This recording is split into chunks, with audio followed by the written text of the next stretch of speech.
দেশের বেশ কয়েকজন জনপ্রিয় শোবিজ তারকার ব্যাংক হিসাব জব্দ করেছে জাতীয় রাজস্ব বোর্ড এনবিআর, যে তালিকায় আছে সরকারের সংস্কৃতি উপদেষ্টার স্ত্রী ও অভিনেত্রী নুসরাত ইমরোজ তিশার নাম।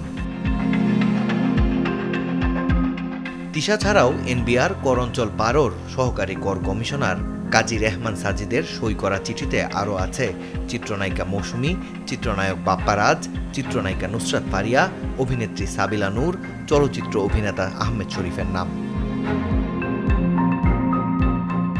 সময়মতো কর পরিশোধ না করায় এসব তারকাদের ব্যাংক হিসাব জব্দ করা হয়েছে বলে প্রাথমিকভাবে জানিয়েছে জাতীয় রাজস্ব বোর্ড। একই সাথে জানা গেছে বকেয়া কর পরিশোধ হলেই স্বাভাবিক অবস্থায় ফিরবে এই তারকাদের ব্যাংক হিসাব। এদিকে গণমাধ্যমে তালিকায় নাম থাকা কয়েকজন তারকা জানিয়েছেন এমন কোনো খবর তারা জাতীয় রাজস্ব বোর্ড অর্থাৎ এনবিআর থেকে পাননি। চলমান রয়েছে তাদের হিসেব, এমনকি টাকাও তুলতে পারছেন তারা।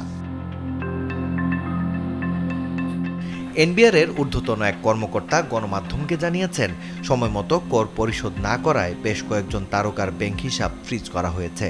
এরই মধ্যে বেশ কয়েকজন তাদের কর পরিশোধ করেছেন, আর কয়েকজন নাকি বকেয়া কর পরিশোধে চেয়েছেন সময়। মাকসুদুল হক ইমু, চ্যানেল 24।